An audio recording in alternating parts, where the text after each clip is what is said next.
Assalamu alaikum everyone. Welcome back to Learning with Ibrahim. In today's video, we are going to study unit number 1 and focus on important question and answers. I'll explain each question in simple and easy English so that you can understand the answers easily and prepare them for your exams. Make sure you listen carefully, pause the video when needed, and revise each answer after learning.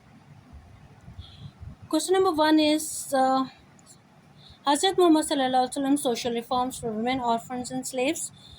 Number one, अब ये आप सल्लल्लाहु अलैहि वसल्लम की जो social reforms हैं ख़वातीन और यतीमों और ग़ुलामों के लिए, तो social condition of women orphans and slaves in pre Islamic Arabia, जो कि इस्लाम से पहले अरब में क्या हालात हैं. Women lacked basic rights were treated as property and practice female infanticide. ख़वातीन जो है वो उनके बुनियादी हुकूक नहीं थे, और इन्फेंटिसाइड का मतलब ये है कि वो जब पैदाइश के वक्त ही उन्हें ज़िंदा दफन कर दिया जाता था. Orphans had no social protection, और यतीमों की कोई मुआशी तहफ़्फ़ुज़ नहीं था. And their wealth property was often exploited, और उनकी जो प्रॉपर्टी होती थी वो गस्ब कर ली जाती थी और कॉन्फिस्केटेड बाय गार्जियंस, और जो भी उनके गार्जियंस होते थे वो उनकी जो जायदादें होती थी कब्ज़ा कर लिया करते थे. Slaves treated as chattel without legal rights, और ग़ुलामों को अपनी जायदाद या प्रॉपर्टी तस्वुर किया जाता था. Chattel means property. Facing harsh mistreatment and abuse, और उनके साथ सख्त रवैया इख्तियार किया जाता. Okay, question number 3, role of Quran in reforms and examples. Role provided divine laws that guided all social reforms. मतलब कुरान में इसके हवाले से क्या किया गया, कवानीन बयान किए गए, और ये आप वसल्लम के सोशल रिफॉर्म्स को क्या करता है, प्रोटेक्ट करता है या गाइड करता है. Proper example, outlawed female infanticide and granted women inheritance rights, कि ये बिल्कुल गैर कानूनी करार दिया कि ख़वातीन जो है उनको मतलब इन्फेंटिसाइड का मतलब होता है, इन्फेंटिसाइड का मतलब होता है कि बच्चियों को पैदाइश के वक्त ही ज़िंदा दरगोर कर देना, जो कहा जाता है कि ज़िंदा ही उनको कब्र में दफन कर दिया करते थे.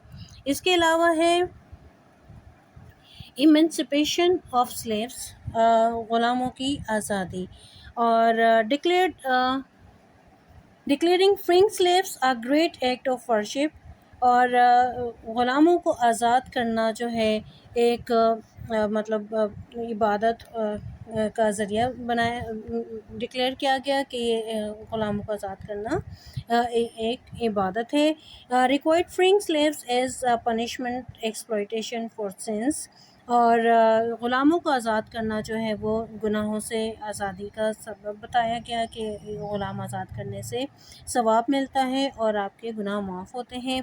यूज्ड पब्लिक फ़ंड ज़कात to buy and free slaves, और ज़कात फ़ंड्स को अलाउ किया गया कि वो ग़ुलामों को आज़ाद करने ख़रीद कर आज़ाद उसको करवाया जा सकता है ज़कात के माल से.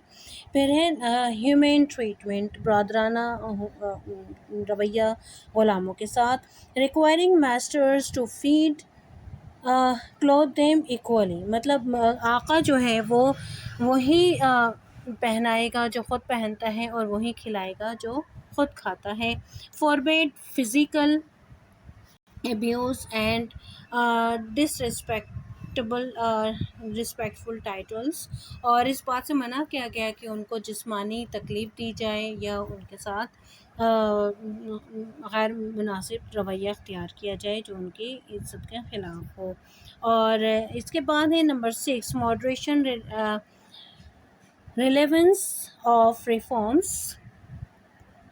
अब मॉडर्न जो आज का दौर है उसमें क्या ये रिलेवेंट है मॉडर्न दौर के साथ.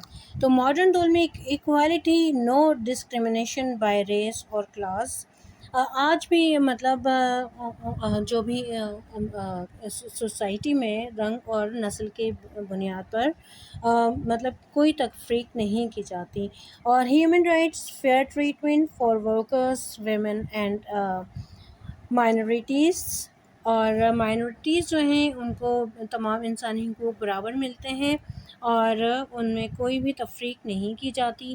Social welfare, wealth distribution and care for پور، اور سوشل ویلفیئر جو ہے جو ڈسٹریبیوشن ہے مال کی یا جو بھی ویلتھ ہے تو وہ جو ہے غریبوں کو بھی تحفظ برابر دیا جاتا ہے۔ So students, that's all for today's video. We have covered the important question and answers of Unit 1. I hope this video has helped you understand and prepare the questions more easily. Don't forget to revise these answers regularly and practice writing them in your own words. If you found this video helpful, please like the video, subscribe to Learning with Ibrahim, and share it with your classmates. Thank you very much. Keep learning, keep practicing, and see you in the next video. اللہ حافظ. اپنا ڈھیر سارا خیال رکھیے گا.